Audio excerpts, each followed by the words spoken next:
Bharatiya Janata party को कर्नाटक में हार की इस कदर मिर्ची लगी है कि आए दिन कर्नाटक में जो भी घटना होती है उससे बीजेपी सांप्रदायिक रंग देने की कोशिश करती है, हिंदू मुस्लिम रंग देने की कोशिश करती है, जबकि ऐसा कुछ भी नहीं है। बड़ा प्रश्न यह कि क्या भारतीय जनता पार्टी के नेता दंगा भड़काने चाहते हैं? और ये कोई छुटभइये नेता नहीं है, केंद्र में मंत्री हैं, राज्यों के इंचार्ज हैं जो इस तरह की झूठी बातें कर रहे हैं। दोस्तों, मैं आपको बताता हूं खबर क्या है। बैंगलोर के अंदर आपके स्क्रीन पर ये हैं फणेंद्र सुब्रमण्य। ये एक कंपनी के एमडी हैं। इनके एक और साथी की हत्या हो जाती है फणेंद्र के साथ, यानी दो लोगों की हत्या हो जाती है दोस्तों। और इस हत्या में नाम आता है 3 लोगों का। तीनों में से कोई भी मुसलमान नहीं, मगर भारतीय जनता पार्टी इसे सांप्रदायिक रंग देने की कोशिश करते हैं। वो ये झूठ बोलते हैं कि फणेंद्र सुब्रमण्य जो हैं वो एक हिंदू संत हैं, जबकि वो एक कंपनी के एमडी थे। वो कोई हिंदू संत नहीं थे, वो एक कंपनी के एमडी थे और उनकी हत्या उन्हीं के कंपनी के एक मुलाजिम ने की। अब वो हत्या क्यों की, क्या थ्योरीज हैं, कुछ देर बाद। मगर मैं आपका परिचय कराना चाहता हूं भारतीय जनता पार्टी के 2 नेताओं से। आपके स्क्रीन पर यह केंद्र में मंत्री, आईटी मंत्री राजीव चंद्रशेखर। राजीव चंद्रशेखर ने एक ट्वीट को एम्प्लीफाई किया है, लोगों के सामने पहुंचाया है कि कांग्रेस के शासन में अपीजमेंट की पॉलिटिक्स चल रही है, जिसके चलते हमारे संतों की मौत हो रही है, हत्याएं हो रही हैं। और एक नहीं 2 झूठ बोले इस आदमी ने। आपके स्क्रीन पर सुनील देवधर, ये हैं भाजपा नेता जो कि आंध्र प्रदेश के इंचार्ज हैं। इन्होंने भी ये झूठी खबर चलाई है। मगर हकीकत क्या है दोस्तों? वो हकीकत जानने से पहले मैं आपको याद दिलाना चाहूंगा कि प्रधानमंत्री नरेंद्र मोदी ने एक बार क्या कहा था, सुनिए फिर से। झूठ बोलो, बार बार झूठ बोलो, जो भी बोल सकते हैं सब झूठ बोलो, जहां भी बोल सकते हैं झूठ बोलो। आज भारतीय जनता पार्टी का हर नेता इस मंत्र का अनुसरण करता है, झूठ बोलो, बार बार झूठ बोलो, हर बात पे झूठ बोलो। और वो झूठ कैसा है दोस्तों, मैं आपको बतलाना चाहता हूं। आपके स्क्रीन पर यह है राजीव चंद्रशेखर का बयान। This is the other defining attribute of Congress governments, a direct fallout of Congress appeasement politics where killers and criminal terror organization feel encouraged in their Congress safe havens। यहां पर राजीव चंद्रशेखर कह रहे हैं कि कांग्रेस की सरकारों में आतंकवादी गुट और आपराधिक गिरोह जो हैं वो सुरक्षित महसूस करते हैं कि कांग्रेस जो है वो अपीजमेंट की पॉलिटिक्स करती है, यानी कि मुसलमानों के अपराधों पर आंखें मूंद लेती है। अब मैं आपको बतलाना चाहूंगा दोस्तों कि फणेंद्र सुब्रमण्य के हत्या में कौन कौन लोग शामिल, ये 3 चेहरे सामने उभर कर आए हैं। मुख्य आरोपी ये व्यक्ति है फीलिक्स। 2 तरह की थ्योरी सामने उभर कर आ रही हैं। पहले कि बिजनेस राइवलरी, यानी कि धंधे में जिस तरह का मुकाबला चल रहा था, बिजनेस में जो मुकाबला चल रहा था उसके चलते हुआ।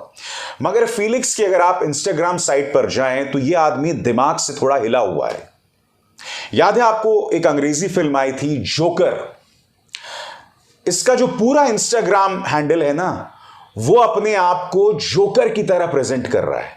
उसने एक संदेश भी छोड़ा है कि मैं सिर्फ बुरे लोगों को मारता हूं, अच्छे लोगों को नहीं मारता।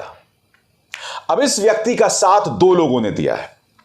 पहला संतोष, जो श्रीनिवास का बेटा है, उम्र इसकी 26 साल का है। और दूसरा विनय रेड्डी, जो वेंकटेश रेड्डी का बेटा है और उम्र इसकी 23 साल की है। अब मुझे बताइए इन तीनों में मुसलमान कितने हैं? एक भी नहीं है दोस्तों, एक भी मुसलमान नहीं है यहां पर। मगर ये लोग ये झूठ फैला रहे हैं। इस वक्त 2 थ्योरी सामने। पहला कि फीलिक्स दिमाग से खिसका हुआ था, पागल था और उस दीवानगी में शायद इसे अंजाम दिया। और दूसरा बिजनेस राइवलरी। असल मुद्दा क्या है मैं नहीं बोलूंगा, मगर इससे पता चलता है कि भारतीय जनता पार्टी एक घटना को किस तरह से भ्रमित करती है और बार बार करती है। इसी कर्नाटक में जैन मुनि की हत्या होती है दोस्तों।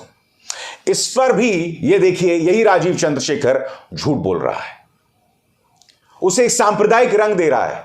जबकि पुलिस ने अब तक जो पड़ताल की है उसके मुताबिक जो चीज सामने उभर कर आई है कि जैन मुनि लोगों को पैसे उधार दिया करते थे और दो लोग जिन्हें उन्होंने पैसे उधार में दिए थे उन्हीं लोगों ने उनकी हत्या कर दी।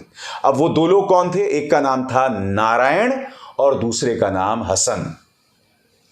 हसन मुसलमान है मगर नारायण भी तो है ना। बताइए, अब इसको आप जिहाद कहेंगे, आतंकवाद कहेंगे? अरे मामले की तह तक तो पहुंच जाओ। मैं मानता हूं, मैंने कभी पुलिस की बात पर विश्वास नहीं किया, मगर मामले की तह तक तो पहुंच जाओ। हर घटना को ये भारतीय जनता पार्टी नेता भड़काने की कोशिश क्यों करते हैं? और मुझे याद आता है अमित शाह का वो बयान कि जब कांग्रेस सत्ता में आ जाएगी तो राज्य में दंगे होंगे। नहीं अमित जी, दंगे भड़काने का प्रयास लगातार भारतीय जनता पार्टी के दिन आए दिन कर रहे हैं, झूठ का इस्तेमाल करके। क्यों? राजीव चंद्रशेखर झूठ क्यों बोल रहे हैं? सुनील देवधर झूठ क्यों बोल रहे हैं? इन तमाम मुद्दों का जवाब होना चाहिए ना। याद कीजिए दोस्तों, जब बालासोर हादसा हुआ था, ट्रेन हादसा हुआ था, 288 लोग मारे गए थे। पहले एक काल्पनिक स्टेशन मास्टर की बात की गई इनके प्रचार तंत्र द्वारा कि वो मुसलमान है, वो भाग गया। दूसरा, फिर ये कहा कि जहां दुर्घटना हुई है उससे कुछ दूर पर एक मस्जिद है। दोनों ही खबरें गलत थी, क्योंकि स्टेशन मास्टर का नाम था मोहांटी और पास में इस्कॉन का टेंपल था। और फाइनली पुलिस ने 3 लोगों को गिरफ्तार किया, जिनमें 2 हिंदू और 1 मुसलमान था। और अभी भी जांच चल रही है। कोई आतंकवादी एंगल नहीं है, कोई साजिश नहीं है, मगर बालासोर में भी इस साजिश के एंगल को देश के रेल मंत्री ने अपनी नाकामी छुपाने के लिए, अश्विनी वैष्णव ने अपनी नाकामी छुपाने के लिए और वहां फोटो ऑप करने के लिए इस साजिश का शिगुफा छोड़ दिया। जबकि बालासोर में जो शुरुआती जांच आई है वो सिग्नल फेलियर की वजह से यह बात आई है कि किस तरह से गैर जिम्मेदाराना तरीके से एक समस्या पिछले कई महीनों से चल रही थी। इससे पहले भी वहां एक दुर्घटना हुई थी, मगर किसी ने सुध नहीं ली। सब कुंभकर्णी नींद सोते रहे, क्योंकि इस सरकार का बस एक काम है, उद्घाटन करते रहो। वंदे एक्सप्रेस के उद्घाटन करते रहो और प्रधानमंत्री खुद पहुंच जाते हैं हाथ में झंडा लिए, मगर जो असली मुद्दे होते हैं रेलवे सुरक्षा को लेकर, उसे लेकर पूरी तरह से खामोशी। क्यों? चलिए, आप अपना काम नहीं कर सकते, मगर भड़काना तो बंद कीजिए साहब। चाहे बालासोर हो, चाहे बंगाल हो, चाहे बैंगलोर हो, भारतीय जनता पार्टी का सिर्फ यही काम है।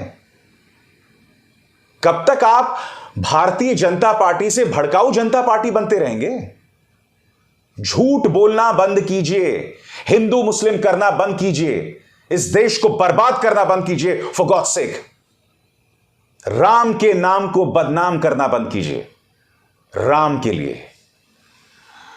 अब अभिसार शर्मा को दीजिए इजाजत। नमस्कार।